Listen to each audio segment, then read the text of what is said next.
pacientemente esperé al Señor, y Él se inclinó a mí y oyó mi clamor. Me hizo subir del pozo de la desesperación, del lodo cenagoso. Puso mis pies sobre una roca y afirmó mis pasos. Puso en mi boca un cántico nuevo, una alabanza a nuestro Dios. Muchos verán esto y temerán y confiarán en el Señor. Vamos a orar. Padre, te damos gracias porque nos permites en esta mañana, ya un poquito tarde, poder estar en tu casa de oración. Gracias por la bendición de conocerte, y si hay aquí amigos, invitados, que aún no han tomado esta decisión de recibirte en el corazón, arrepentidos, que hoy sea un día de salvación, que hoy sea un día de reconciliación. Quédate con nosotros en la exposición de esta palabra, en este alimento espiritual, y que tú vengas bendiciendo nuestras vidas, nuestras familias, nuestros negocios, nuestros hijos. Gracias, Señor, por todo, en el nombre de Cristo Jesús. Amén. Amén, amén. Hoy vamos a estar hablando de un tema que le he titulado Volver a vivir. Volver a vivir. Hasta parece nombre de telenovela, ¿no? ¿No hay una que se llama así? Volver a vivir.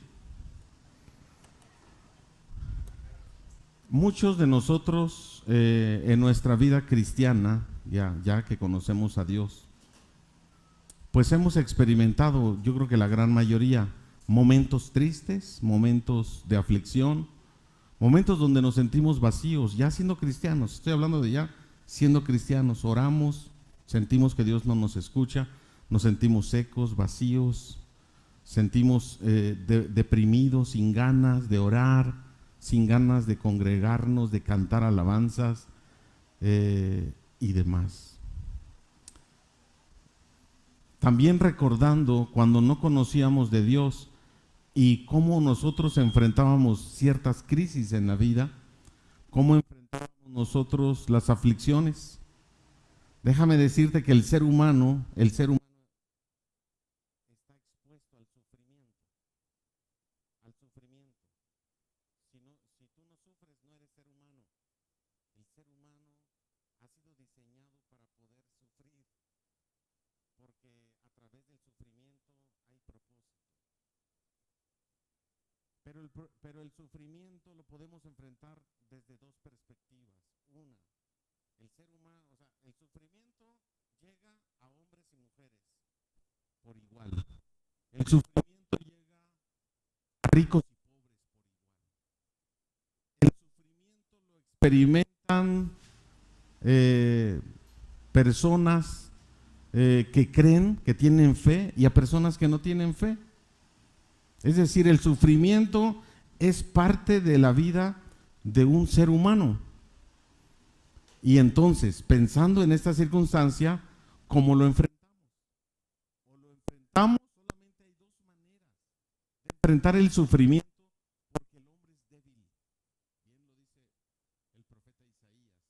El hombre es débil, es como la flor que hoy nace y la ves bonita, pero el sol le da con todo 2, 3 días, y ¿cómo está después? Seca, viene el aire y se la lleva. Así es de frágil, dice, la vida del hombre. Así de frágil y débil. Hoy estamos y mañana ya no. Pero ¿cómo podemos nosotros enfrentar esas crisis? Solamente hay dos maneras. Una es poner nuestra confianza en un ser sobrenatural, creador del universo, que no lo podemos ver, no te lo puedo comprobar, no te puedo decir, míralo, aquí está, cree en él. No podemos hacer eso. Es un asunto de fe, de creerlo en tu corazón, en tu mente. O enfrentarlo con tus propias fuerzas, enfrentarlo con todo lo que tú creas tener para enfrentar las circunstancias difíciles. El ser humano se ha dado cuenta que ni la tecnología, ni el dinero, que ni la medicina, la ciencia, todos los descubrimientos habidos y por haber, dan solución a las enfermedades o al asunto de la muerte o algún asunto emocional, que solamente hay algo que pasa y la gente, el ser humano sobrevive, se sobrepone a esas crisis. ¿Qué es? Nosotros los creyentes, ¿a quién se lo atribuimos? A Dios. Cuando el hombre ya no tiene esperanza, cuando el hombre ya no tiene posibilidades, cuando ya hemos hecho todo lo humanamente posible, hasta los científicos y los doctores dicen, ¿está en las manos de quién? De Dios. Ya no se puede hacer más. Ya no se puede hacer más. Hasta dicen, esperar. ¿Sale? Esperar. Hoy vamos a ver un salmo.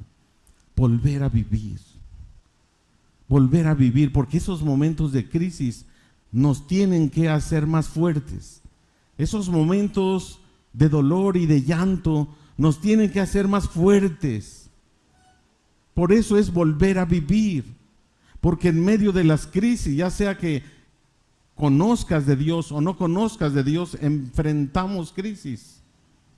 Pero volver a vivir es dar un renuevo, avivar el fuego, o poder empezar a decirle, Señor, si es verdad, tú eres real en mi vida. Y a pesar de que yo ande en situaciones de crisis, de tormentas, de situaciones de enfermedad, lo que sea, sé que tú me vas a ayudar a salir adelante. Entonces, necesitamos nosotros volver a vivir en una esperanza. Y volver a vivir en el Salmo 40, vamos a tratar de ver los pasos que hay para que usted y yo podamos volver a vivir y a tener ese encuentro con el Creador, un encuentro que te tiene que inyectar fuerzas para seguir adelante. En primer lugar, volver a vivir es esperar en Dios con paciencia. ¿Qué dice el versículo 1? Pacientemente esperé en Jehová, o en el Señor. Pacientemente esperé en el Señor. Es un salmo de David. No dice exactamente, no dice qué estaba pasando David, cuál es la circunstancia específica. Pero este salmo está aplicado para cualquier problemática que usted esté enfrentando. Y lo primero que dice el rey David está dando un testimonio. Y a mí me gustaría que muchos de nosotros diéramos testimonio de cómo Dios en medio de las crisis nos ha levantado, en medio de esos vacíos de la vida, en medio de esas tristezas, de dolor, de desánimo, cómo Dios nos ha permitido volver a vivir, volver a enfrentar este mundo tan difícil. Es esperar en Dios con paciencia. David decide creer en Dios y poner su confianza en Él, porque esa es una de las dos aspectos. David no cayó en la desesperación.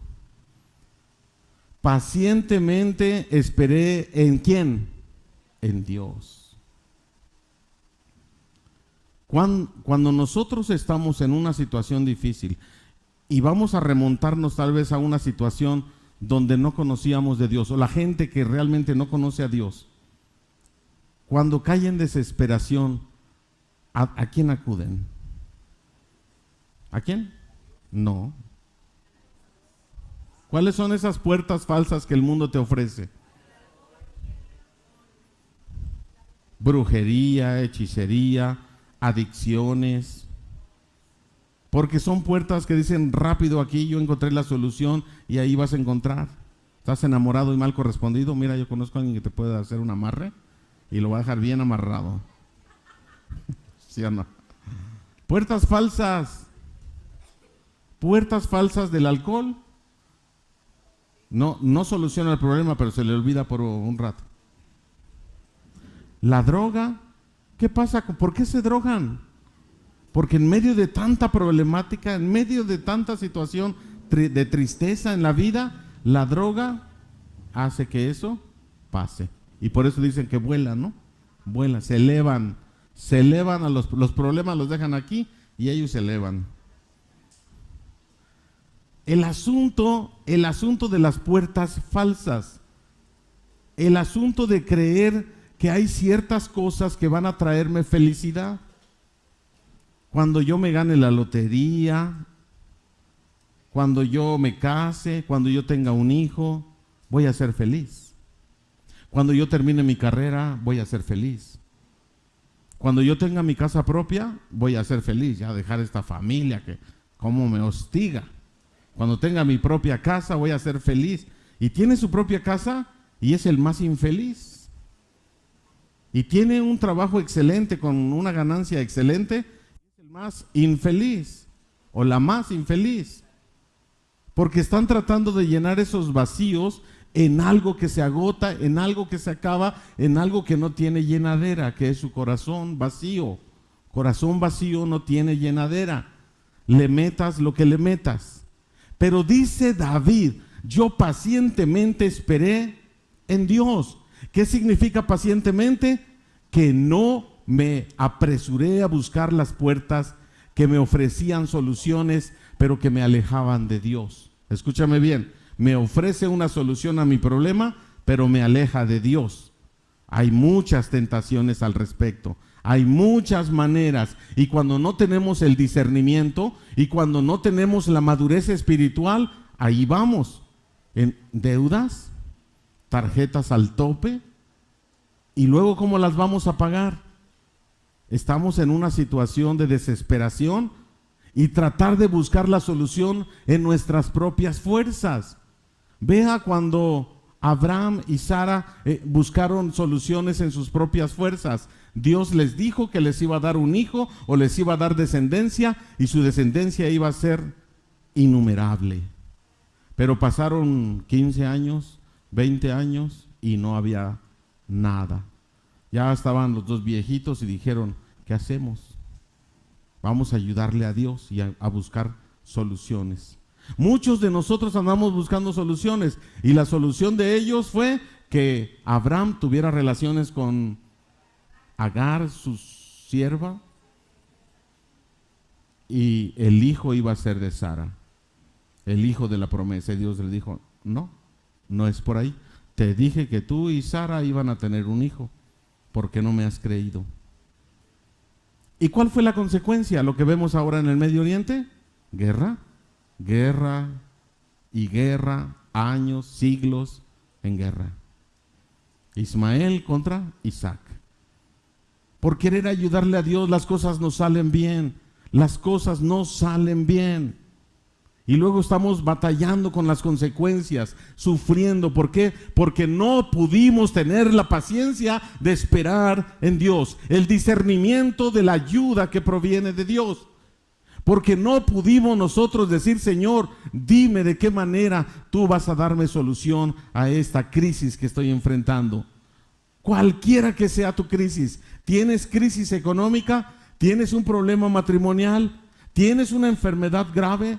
¿Hay algo que en tu vida emocionalmente no puedes perdonar? ¿Eres una persona muy egoísta, muy soberbia, muy enojona? ¿Maltratas a medio mundo y no sabes cómo controlarlo? Espera en Dios, busca a Dios. ¿Qué significa esperar en Dios? Pues buscar a Dios. Hacer lo que, investigar qué es lo que Dios quiere para mi vida. Hacer, una vez que lo investigué, pues lo hago, obedezco y me someto a lo que Él me está diciendo. Pero no, Dios me dice que te congregues, pero me salió un trabajito, tengo que atender esto. Me salió un trabajo en casa. No, Dios te dijo haz esto, pero tú dices otra cosa. Espera en Dios, ejerce la fe, confía en Él. ¿Qué dice el Salmo 37, 4 y 5 de memoria? Deleítate a sí mismo en Jehová y Él te concederá las peticiones ¿de quién? ¿Del vecino? ¿Pero qué quiere decir deleítate? Disfrútalo. Estás tan ensimismado en tus deudas, en tus enfermedades, que no te das cuenta que lo más maravilloso que te puede suceder ya sucedió y vive en tu corazón. Y lo dejas a un lado para enfocarte en tus problemas, para estar llorando por tus problemas, para estar ansioso por tus problemas, preocupado, nervioso y enfermo, y te olvidaste de deleitarte en Dios. Deleítate a sí mismo en Jehová y Él te concederá las peticiones de tu corazón. Encomienda a Jehová tu camino. ¿Y qué? Y confía en Él. ¿Y qué más? Y Él hará. ¿Crees a esa palabra? Espera en Él. Por eso el rey David dice: alma mía, ¿por qué te abates? ¿Qué más dice? Espera en Dios. ¿Por qué estamos tan abatidos, tan nerviosos, tan preocupados, tan ansiosos, tan deprimidos? Porque no sabemos esperar en Dios, no tenemos una relación correcta con Dios y no sabemos lo que Dios quiere para nuestra vida. Pero el primer paso para tener nosotros, para volver a vivir esa vida abundante, es esperar a Dios, en Dios, con paciencia. Espera con paciencia. Espera en Él. Pacientemente esperé en Dios. Número 2. Volver a vivir es saber que Dios siempre responde. Hijos de Dios, cristianos, debemos de tener una convicción. Ahorita pasamos a orar. Dios responde. Dios siempre responde. No tal vez como tú quieres, no en el momento que tú quieres, pero Dios siempre responde. Tal vez te va a decir un no. Estás pidiendo algo y te va a decir no. Pues vuélveselo a pedir. Tal vez por tu insistencia te lo dé, para que ya no lo molestes, ¿no? Es saber que Dios siempre responde. ¿Qué dice? Dios, pacientemente esperé en Dios. ¿Y Él? ¿Qué dice? Se inclinó a mí y oyó mi clamor. Dios siempre responde. ¿Qué hizo Dios? Porque lo que está haciendo David en este salmo es dando un testimonio de lo que ya sucedió. De lo que ya sucedió. Él se inclinó, tiempo pasado, y oyó, tiempo pasado, mi clamor. Pero fíjate los verbos. ¿Qué hizo Dios? ¿Qué hizo Dios en la versión que tienes? Pacientemente yo esperé en Él, dice. Esperé en Él. Yo no esperé en otras cosas, puse mi confianza. Primeramente está en Dios. ¿Dios usa la medicina? Claro que sí. Dios usa, ¿qué más?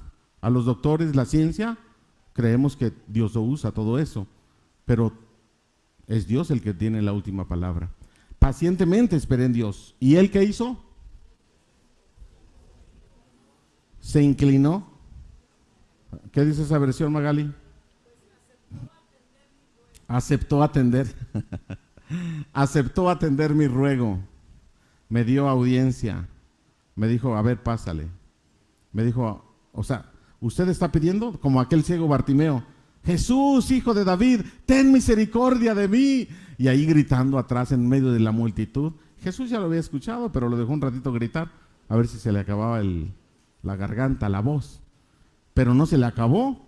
Así es de que los discípulos desesperados le dijeron, ya cállate, no te van a hacer caso. Ya cállate, por favor. No molestes al maestro. ¿Sí o no? Cuando nosotros clamamos, pacientemente esperamos en Él, es una paciencia que acciona en la oración, que acciona en la voluntad de Dios. No es una paciencia, sí, aquí estoy, esperando Dios. No, es pacientemente esperé en Dios. Significa, me sometí a lo que Dios me está diciendo y esperé en Él.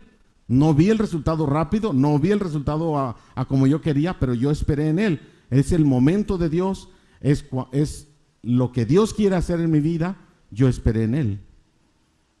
Y el ciego Bartimeo gritaba, así como tú y yo podemos clamar en medio de nuestra angustia, de nuestro llanto, de nuestro dolor, podemos clamar continuamente a nuestro Dios.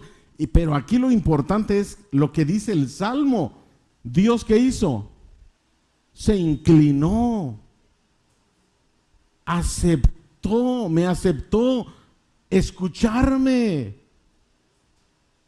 ¿Quién te aceptó escuchar? ¿Y quién es Dios? A ver, descríbeme a Dios. Ni siquiera puedes describirlo. Ni siquiera te imaginas cómo es Dios. Por eso cuando le preguntaron su nombre, él dijo: yo soy el que soy. ¿Qué me estás preguntando? Yo soy el que soy. Y luego dice por ahí la palabra que ni los cielos de los cielos pueden contenerlo. ¿Cómo en un templo puede estar Él? ¿Cómo en tu corazón puede estar el Creador? Se inclinó, porque hacemos, ¿cómo le llamamos cuando dice se inclinó? Antropomorfismo. ¿Se acuerdan que ya vimos eso? Darle a Dios formas de hombre. Antropomorfismo, formas de hombre. Es decir, Dios tiene boca, Dios tiene manos, Dios se inclina, ¿sí o no? Pero Dios es espíritu. ¿Quién me puede describir cómo es un espíritu? Ni siquiera podemos descubrir. Y este Dios majestuoso que creó el universo, los millones de las galaxias, todos los planetas, el planeta Tierra es una miniatura y para nosotros es inmenso, ¿verdad? El espacio exterior y el mundo que no podemos ver, micro o nano, la nanotecnología, la microbiología, el mar, las profundidades. No se ha avanzado ni conocido las profundidades del mar en su totalidad. ¿Quién creó todo eso? Y ese Dios que creó todo, ¿qué fue lo que le hizo a David? Se inclinó y le dijo: a ver, David, bueno, ese David eres tú y yo. Espera pacientemente en él, dice, y él se inclinó y escuchó mi clamor. Dios es un Dios personal. Para poder volver a vivir en una vida en plenitud, en una vida llena, en una familia, matrimonio, economía estables en nuestra vida y volver a vivir en Dios, se requiere poder entender esta parte de fe.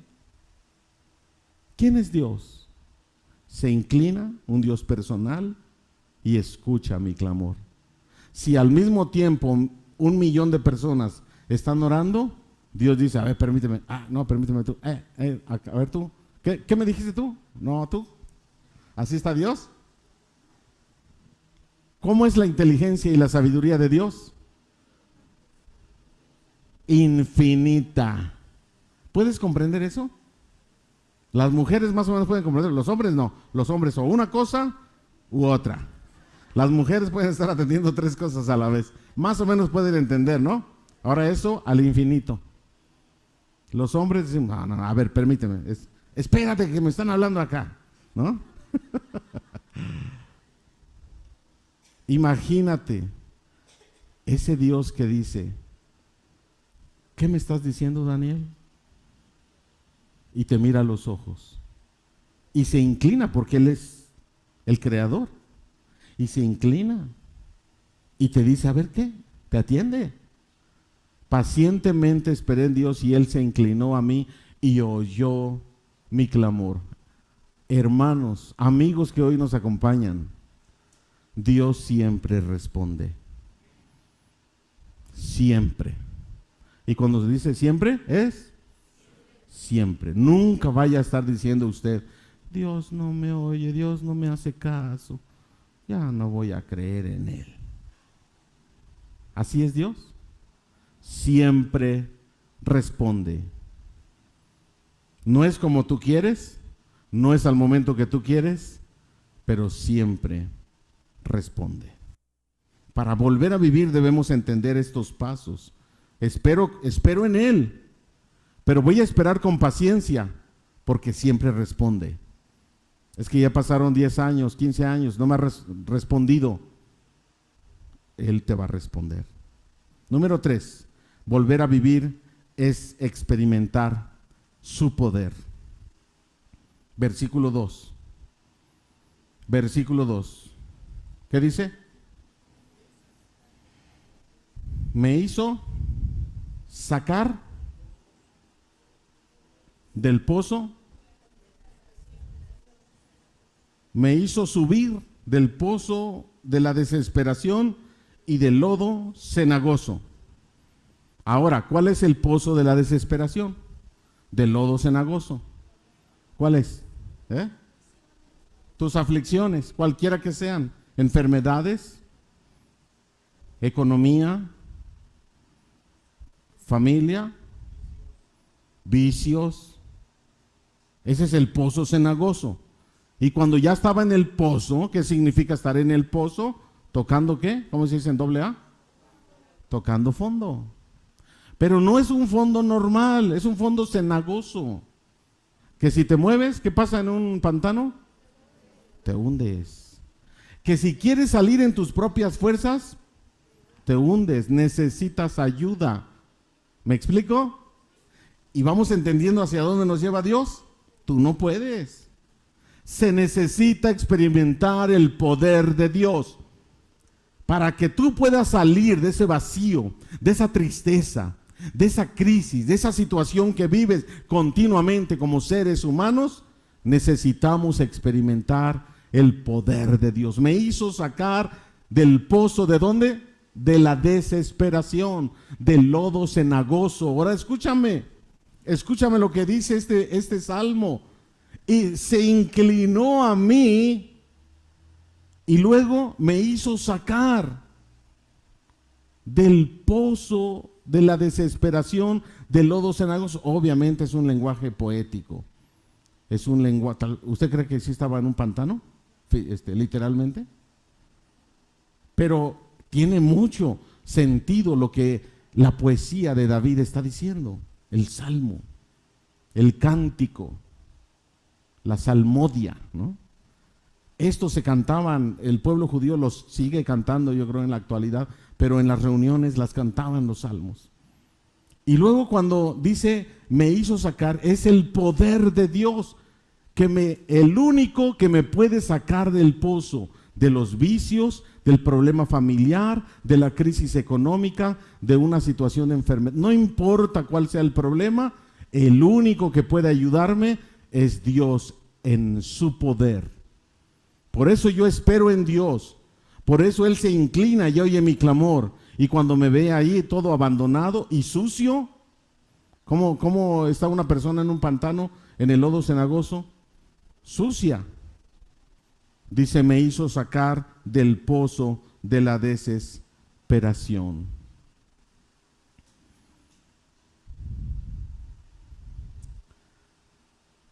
¿Cómo cree usted que Dios le saca del pozo de la desesperación y del lodo cenagoso? Dice, a ver, ay, sí, allá estás. Pues inténtale salir, ¿no? Te manda una cuerda mágica, así como que no me vayas a manchar, ¿no? Él se inclinó a mí, oyó mi clamor, me hizo sacar o me sacó del pozo de la desesperación y del lodo cenagoso. ¿Qué significa? A ver, pensemos juntos un momento. Se agachó, dame tu mano, como a Pedro cuando se hundía, dame tu mano, pero al darle la mano, ¿qué pasó? Dios se contaminó. ¿El Dios Santo se contaminó? ¿No? ¿O sí? ¿Sí o no? ¿El Dios Santo se contaminó al darte la mano? Por eso no eres salvo. Porque no has entendido el sacrificio de Cristo en la cruz. Todos nuestros pecados fueron puestos ¿en quién? ¿Se contaminó por nuestra culpa? ¿Se llenó de lodo?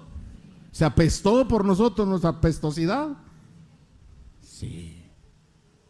Ese es nuestro Dios. Ese es el Dios que nos rescató y que no le importó ensuciarse. El Dios santo, el Dios perfecto, el Dios creador, que no tiene necesidad ni de escucharte, ni de inclinarse, ni de darte la mano, lo hizo por amor. Ese es nuestro Dios, en el cual creemos, por lo cual hoy estamos reunidos y en el cual hemos puesto nuestra esperanza. Por eso es volver a vivir. Volver a vivir tiene que ser una vida de gratitud, una vida apasionada, una vida con gozo verdadero en tu corazón por lo que Dios ha hecho en nuestra vida. El Dios santo se contaminó, el Dios perfecto, le pusimos todos nuestros pecados encima para que Él abriera la puerta a través del sacrificio perfecto de Cristo, para que Él abriera una puerta a la vida eterna, para los que no teníamos oportunidad, para los que estábamos sucios, contaminados, que nuestras fuerzas no podíamos salir. Número 4, volver a vivir es una vida transformada. Me hizo sacar del pozo de la desesperación, del lodo cenagoso, y luego puso mis pies, ¿dónde? Sobre una peña, sobre una roca. ¿Quién es la roca? Cristo. Puso mis pies a salvo, me puso a salvo. Me sacó del lodo y me puso en una peña. ¿Qué significa una peña? ¿Se hunde en una peña? A salvo. Puso mis pies sobre una roca, sobre la peña. Puso en mi boca un cántico nuevo, alabanza. ¿Cómo se le llama eso? Vida transformada. Vida transformada. No solamente el poder de Dios. Él viene, hace la obra de sacrificio y me rescata. Ahora ¿qué tengo que hacer? Vida transformada. El borracho, deje de ser borracho. Aquel grosero, lépero, agresivo, violento, deje de serlo. ¿O acaso no impactó lo que hizo Dios en usted? Aquella persona adúltera, fornicaria, ¿qué más? Ratero. A ver, ¿qué más? Dígame, ¿qué éramos nosotros? Bueno, lo que eran otros miembros de otras iglesias, porque en la mejor iglesia que existe no sucedía eso, ¿verdad? Rateros, asesinos, drogadictos, alcohólicos, mal hablados, golpeadores, mentirosos. A ver, ya se les acabó. Híjoles. Idólatras, soberbios, vengativos, egoístas, celosos. A ver, descríbame el que está a su lado. Celosos. A ver, ¿qué más? Dígame todo eso, porque eso es lo que éramos. Y si no evaluamos cómo éramos y cómo Dios nos quiere ahora, ¿cómo vamos a saber si realmente la obra de Cristo ha tenido éxito? Vidas transformadas. Puso mis pies sobre la roca, me puso a salvo, me sacó del lodo, me limpió, me está transformando. Puso en mi boca un cántico nuevo, una manera distinta de hablar. Una manera distinta de hablar, de comportarme, de actuar y de pensar. ¿Qué es eso? Alabanza a nuestro Dios. Antes no le alabábamos, pero ahora en esta vida nueva, por eso es volver a vivir. Volver a vivir, necesitamos volver a vivir la experiencia de Cristo en la cruz del Calvario, de que ahí con Él fuimos crucificados, para que todos los días podamos renovar estas fuerzas cristianas en su nombre.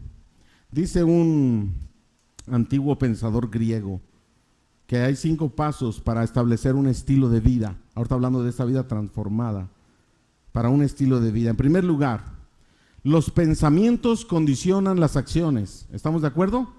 ¿Qué es lo que estás pensando? Tu manera de pensar, tus ideas, tu manera en que tú procesas y analizas interpretas el mundo, de ahí se deriva a una acción.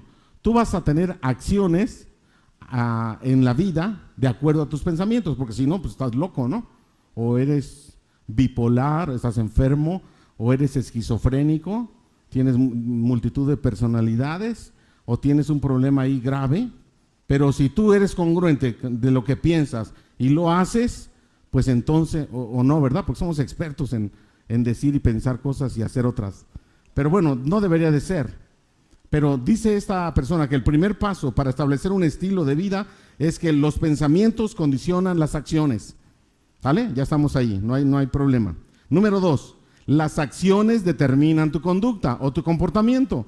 Cuando ibas en la primaria y secundaria, ¿qué te ponían? ¿Buena conducta o mala conducta? Las acciones continuas que tú haces determinan una conducta. ¿Cómo es tu conducta? Y a veces la clasificamos buena conducta, mala conducta, o más o menos tu conducta.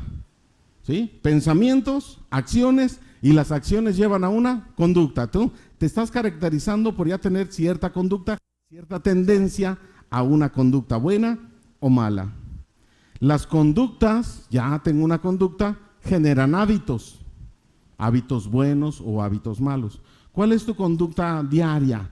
Esa conducta diaria tiene que provocar y generar hábitos, hábitos en tu vida, de alimentación, hábitos de qué más, espirituales, hábitos de trabajo, hábitos. Entonces, una vez que ya tienes una conducta, tienes que establecer hábitos, buenos o malos. Y los hábitos estructuran un carácter. Los hábitos en tu vida, bueno, ya tengo un estilo de vida de buenos hábitos o malos hábitos y van a estructurar un carácter. ¿Qué es lo que Dios está transformando? Nuestro carácter.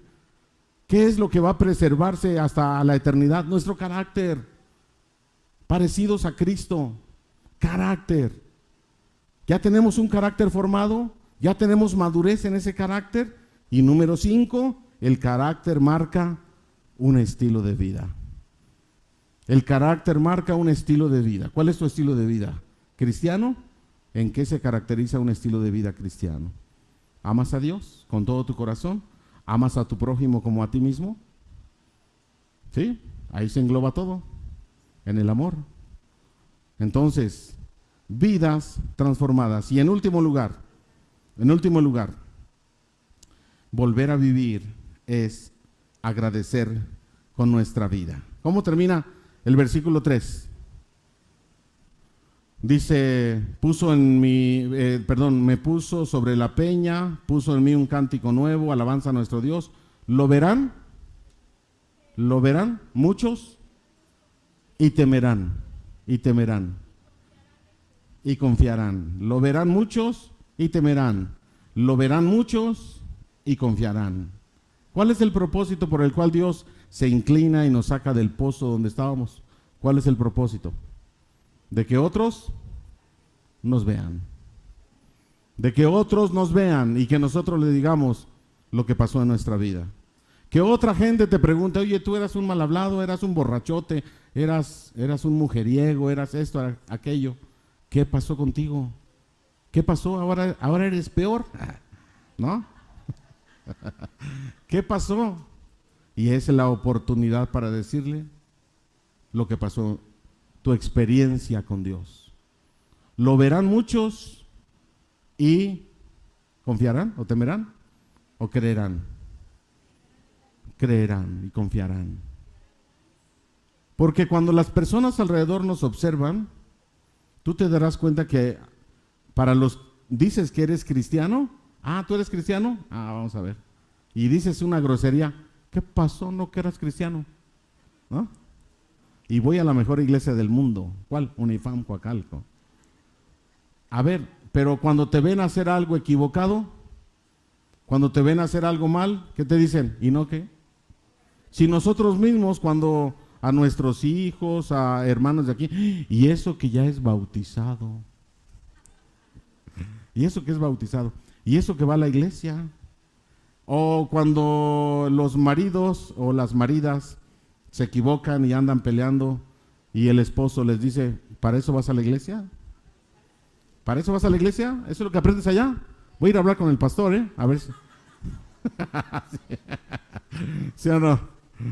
¿Para eso vas? El mundo nos observa.